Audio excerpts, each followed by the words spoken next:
Evening, everyone. We are going to take you out of your homes and into a forest tonight. It is beautiful and slightly unpredictable, and if we're going to catch it, we have to go now. It's dusk already, and time moves fast. We only have until the sunrise.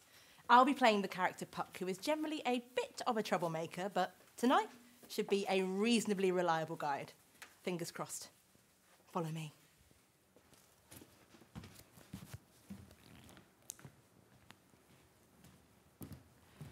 All good? Thanks. Okay, we're ready. Now, as soon as we get in there, you will see me become Puck. Wish me luck. Oh, stay close to me, and if it gets too dark, light my way.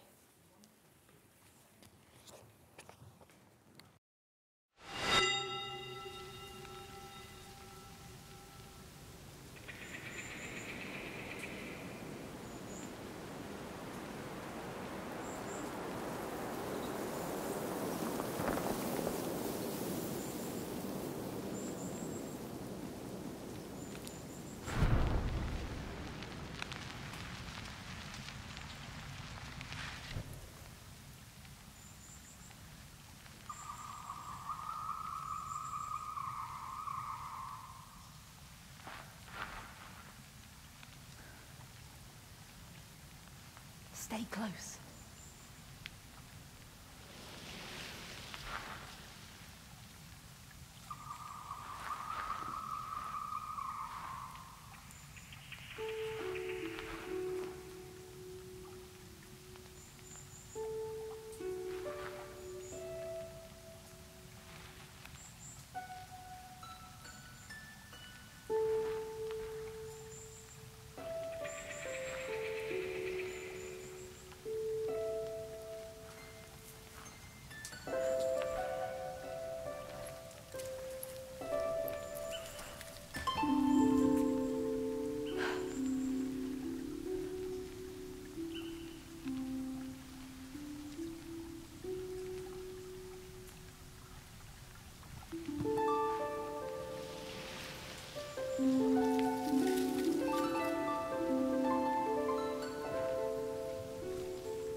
Take thy flight. Who spoke? The wood.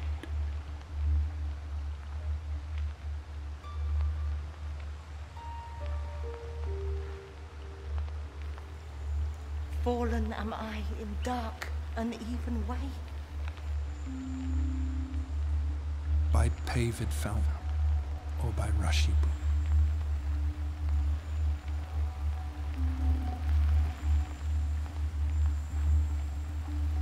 There's a brook.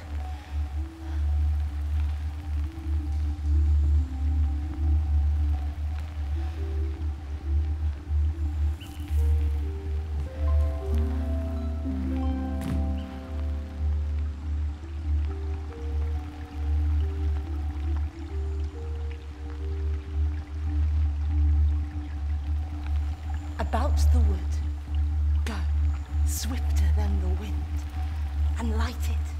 with thy fiery glowworm's eyes.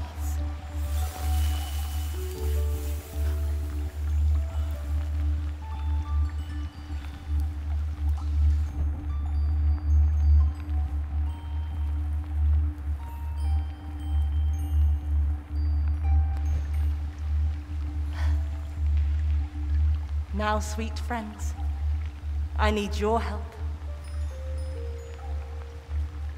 Light my way.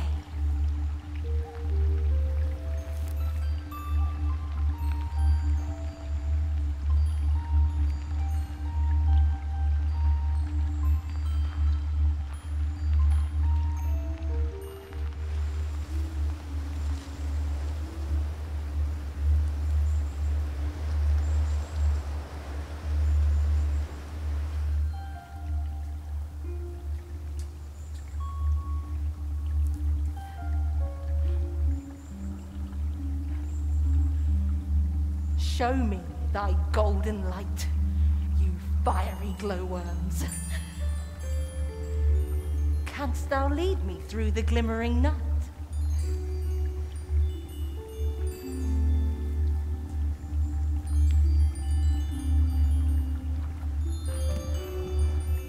At the Duke's Oak we meet.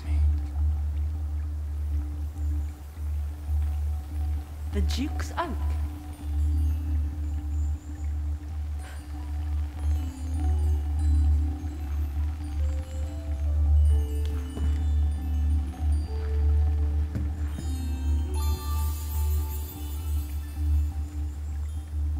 Gently entwist the female ivy so.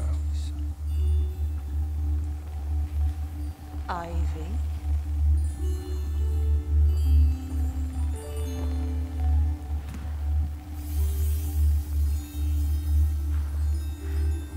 So doth the woodbine, the sweet honeysuckle. Woodbine.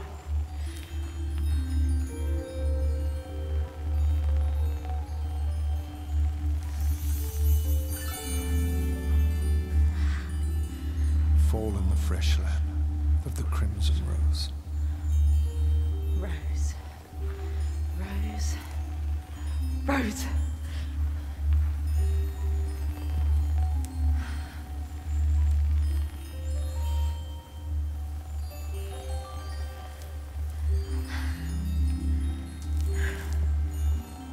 She will find him by starlight.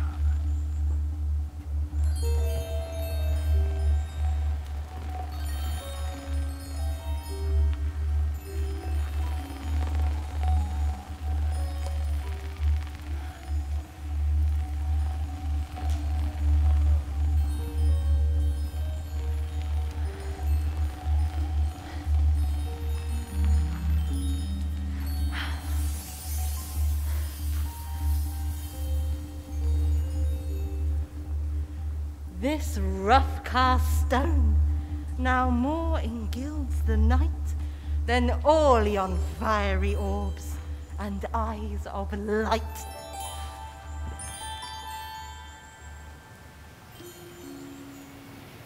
Wood, thou art as wise as thou art beautiful. Let's meet the wood sprites who attend on thee. Peas blossom, cobweb, moth, and mustard seed.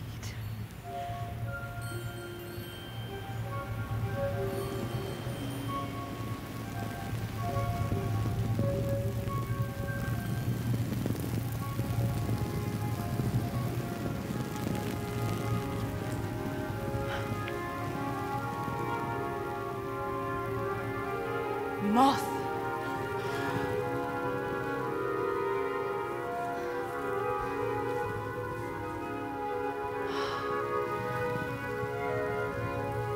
How now, spirit? Whither wander you? Hark, thou merry wanderer. Fly with me.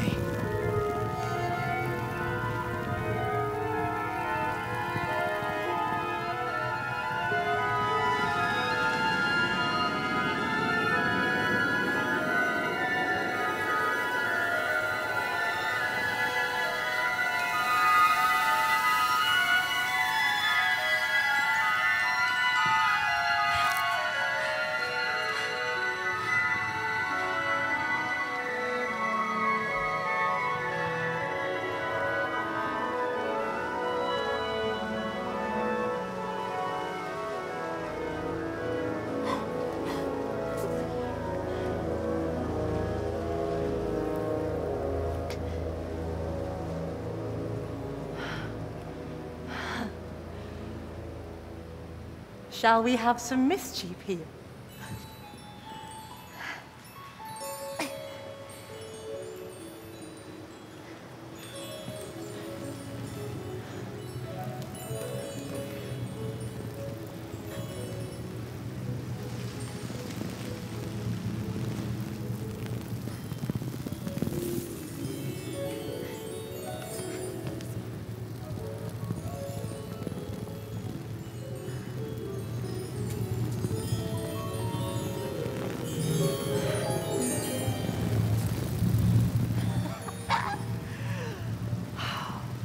The whistling wind is full of joy and mirth.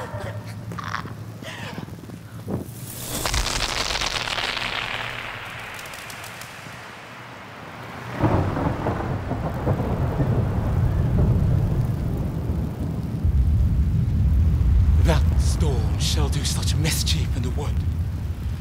'Twill overcast the night with drooping. I jest, with spells and charms to make thee smile. Fear not, 'tis nothing. Where is Peas Blossom? I know a bank where the wild thyme blows, where ox slips and the nodding violet grows, quite over-canopied with luscious woodbine, with sweet musk roses and with eglantine. Follow me.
You shrewd and knavish sprite.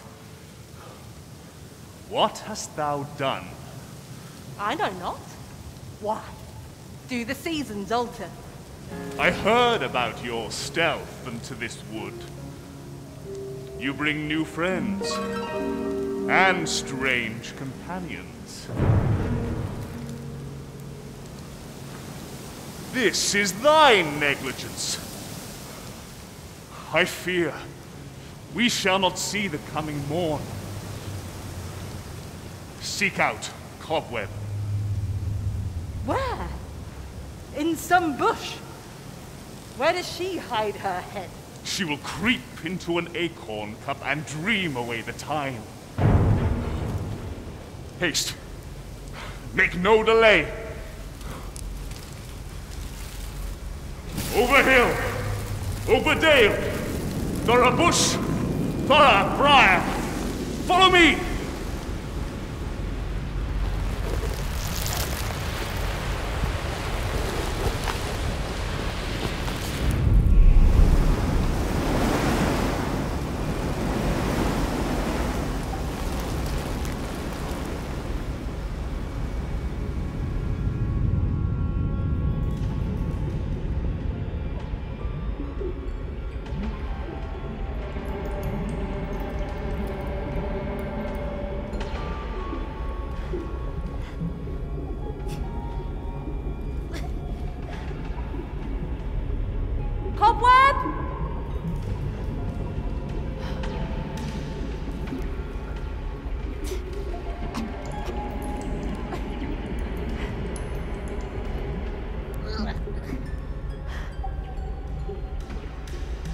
Cobweb!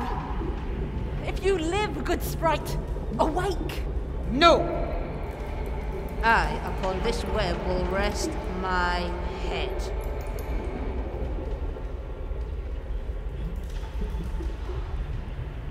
That storm is so much lighter heeled than I followed fast, but faster it doth fly.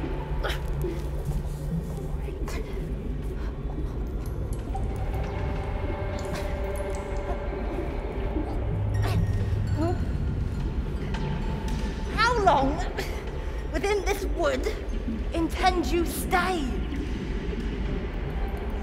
Never so weary, never so in woe. Bedabbled with the dew and torn by briars, I can no further crawl, no further go. My legs can keep no pace with my desires. My legs are longer, though, to run away. Sleep thou, and I will wind thee in my arms.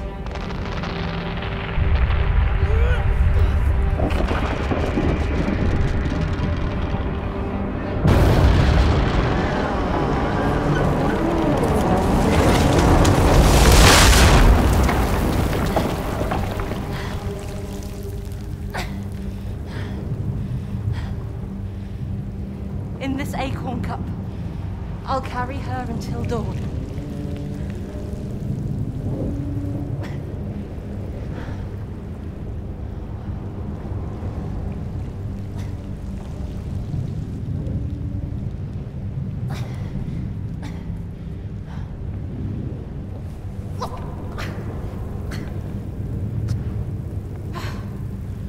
Filled with mud.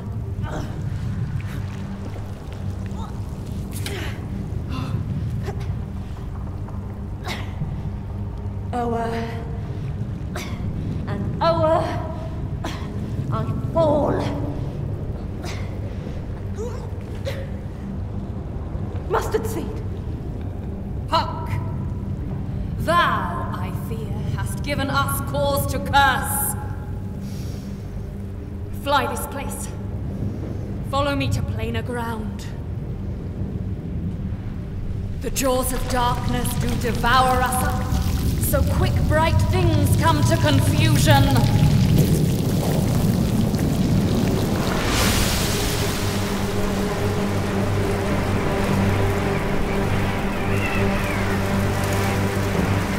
Slip away!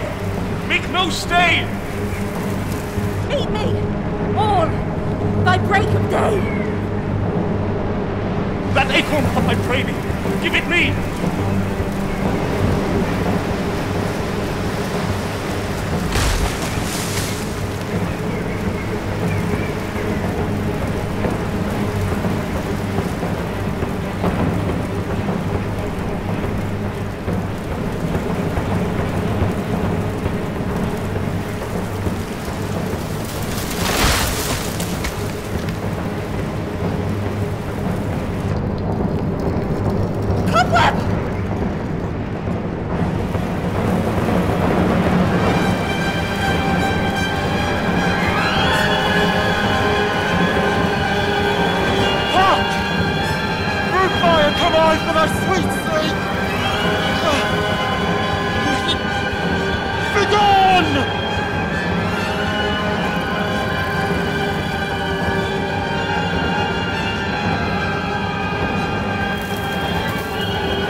Why me? For pity. What a storm was here.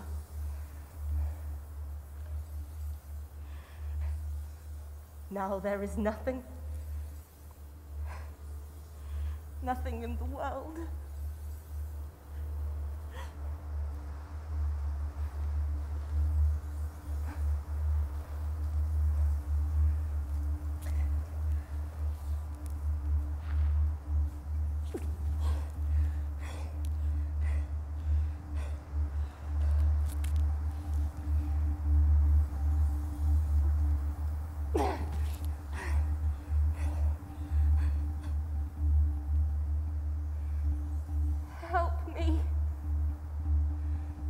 For I am weary.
Sweet friends, I thank thee for thy sunny beams, for thy gracious, golden, glittering gleams. It is near break of day. I am ready.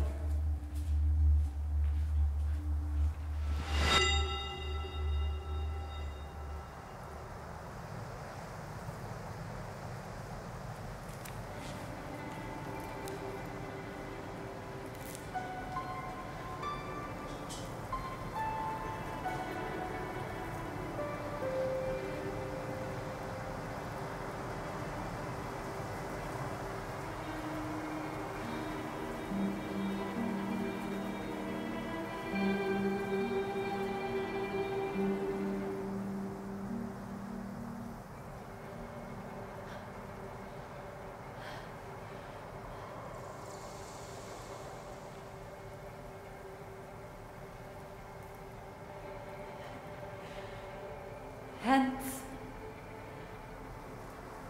you long-legged spinner. Hence.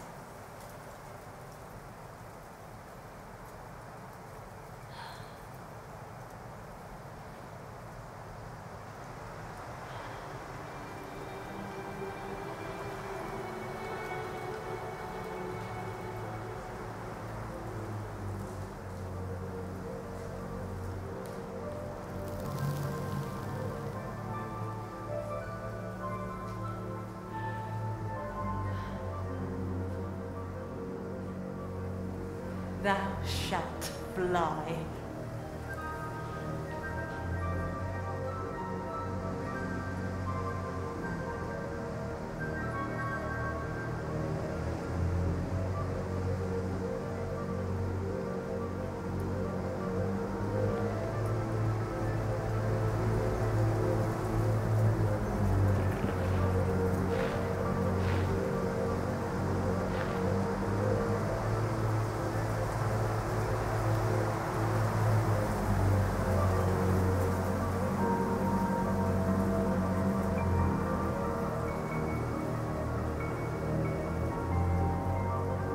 Peace Blossom.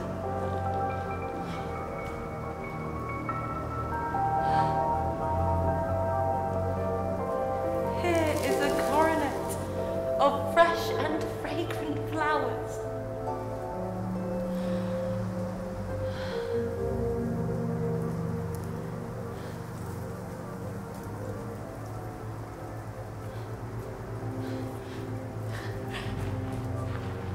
Mustard seed.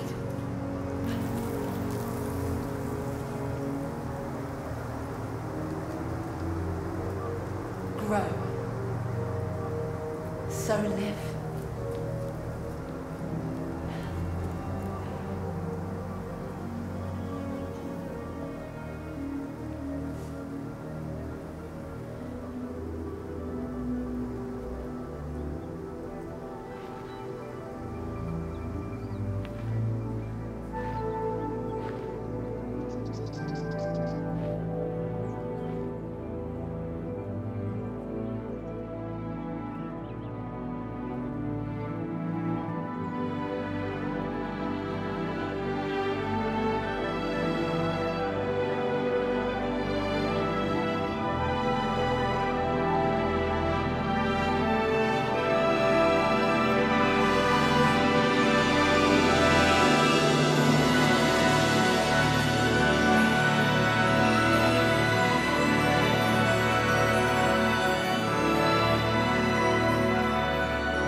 Welcome back.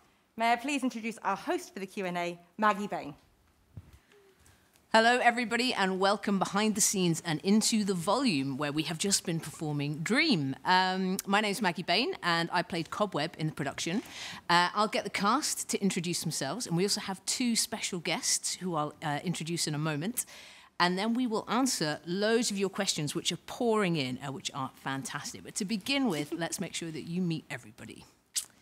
Hi, my name's Edmund. I am a member of the ensemble and an understudy for various characters. Good evening, my name is Durasi and I play Moth. Hi, I'm Jamie and I play Peace Blossom. Hello, Puck. I'm Lauren, I play Mustard Seed. Hello, I'm Phoebe. I understudy the roles of Puck and Mustard Seed. And the final member of our company, you can't actually see, and that is Tom, who is behind the camera tonight and has been doing all of the amazing camera work here in the volume with us. And as well as that, we have Pippa Hill, who is our script creator and head of the literary department at the RSC, and also our director and co-creator of the narrative, as well as the director and founder of Marshmallow Laser Feast, two of the incredible companies involved in this collaborative R&D process. Hello, Pippa and Robin. And I'm going to start by firing a question straight over to you, Pippa. How has the text of A Midsummer Night's Dream informed the world of the play?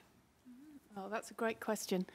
The play, A Midsummer Night's Dream, is full of ravishing imagery about nature, trees, flowers, flora and fauna of a British woodland.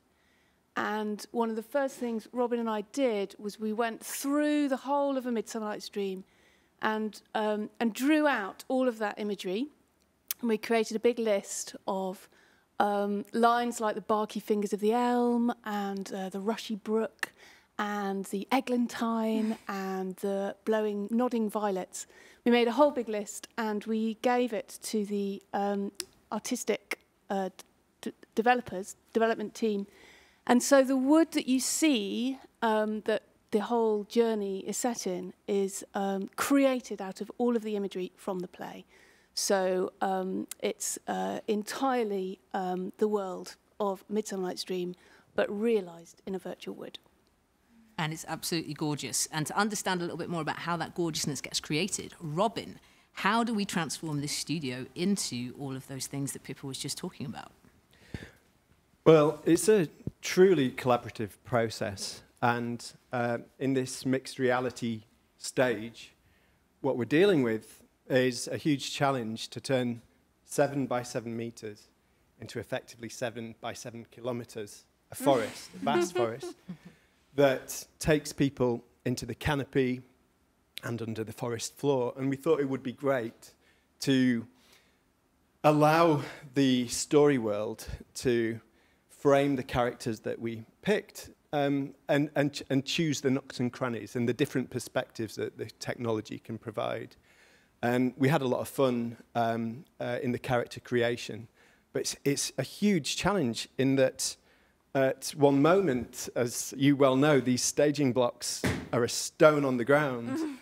And then at another moment, a branch in a tree. And I'm astounded at how extraordinarily well you adapted to that challenge. And for those who are watching, there are polar shifts that occur. So if, for instance, Puck is walking towards the LED screen, what we have to do is flip the environment and very quickly, through camera trickery, flip the volume. Just like so that. north becomes south and south becomes north. And to see how you initially responded to that as a challenge was just fascinating, and it's great to see how well you've adapted to this space. It's a lot of fun.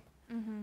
Yeah, it has been amazing playing with all of this technology, I think we'd all agree. And actually, we've got so many brilliant questions about the technology and how we create these characters. And I think we can actually answer quite a lot of them with a little demonstration. So Lauren, who plays Mustard Seed, can give us a little demo of how you control your character.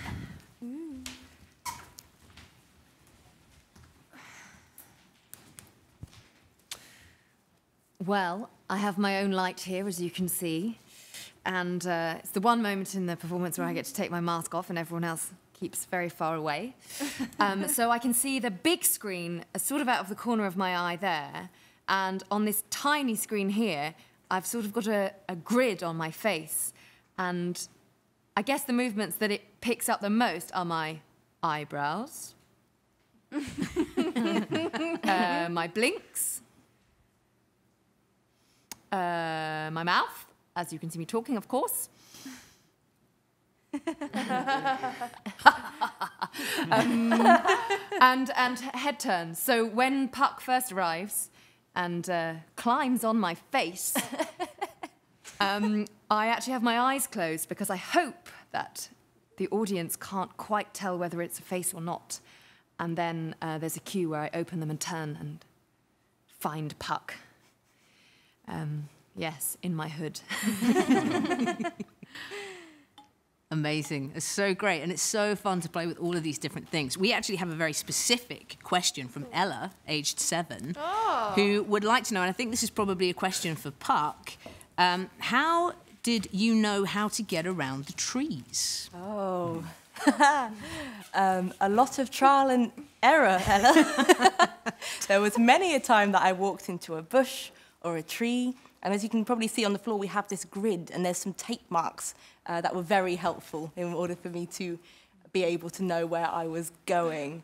There's this big screen here, but we also have 3 other screens in different directions. So if I'm facing away from this screen, trying to get over a river on a log, for an example, it's so I can look at a screen over there, or I can look at a screen over there, or we can have helpful tape marks telling me where to put my feet. Amazing. Now, I'm going to open this question up to everybody because actually I think this is an element of the technology that we've had so much fun with. What an incredible score. Was it also live, or how were the actors interacting with it? Oh. Who wants to take Phoebe that? loves Gestureman. Yes, Phoebe loves I love Gestureman. Gestureman. Oh my goodness. It's this amazing technology that tracks your movement and translates it into a score. So when you move your hand up, it goes up in pitch, and when you move it down, it goes down in pitch. So you literally feel like a little kid. It's like you have a superpower and it's actually working. It's just mind-blowing, and I think for all of us, it's so amazing to have that extension of your movement in sound. So you make this beautiful shape with your arm, but it then extends into this whole different plane, and as storytellers, I think all of us can say it just completely elevates what you can do with your performance, and I guess as well for like Pippa and Robin, it completely influences the story and how we make choices about the environment and the characters and what we're doing, because we are literally affecting what you're hearing as well as what you're seeing. And it is just the best fun. If everyone could be hooked up to Gestureman for like 10 minutes in their life, it would just improve it massively. It's just amazing. Quite good therapy, isn't it? It is, yeah. Yeah, there was one day, wasn't there, very early on, I think maybe the first or second week, where myself, Maggie and Durassi came into the volume to test it as a 3. And we kind of moved in unison, but by doing that, we were sort of playing in harmony with our bodies. And what started out in this really slow, kind of contained movement broke out into this kind of wonderful like dance almost in this space, didn't it? And we sort of created this like cacophony of sound, and that was a real moment, I think, for us, having kind of been quite stifled with creativity for a while, to have this space and that much kind of influence over something like music. It was really special. Each character also has a slightly different tone or instrument. So we have flutes, we have I'm a harp with some glittery firefly noises, technical term. You a cello? Flutes, cello, Cello. lower strings and higher strings. So each character has their own flavour in that way too. It's very cool. Yeah, it's really fun. It was created by Jesper Nordin of the Philharmonia Orchestra, who were another of our partners on this R&D, and it's just been, so, I mean, a dream, not to use the cliche, but it's been so fun just playing around with it. So we've had another question. Can you envision doing a full play like The Dream with all the characters in this way? Cool. What do you think about that?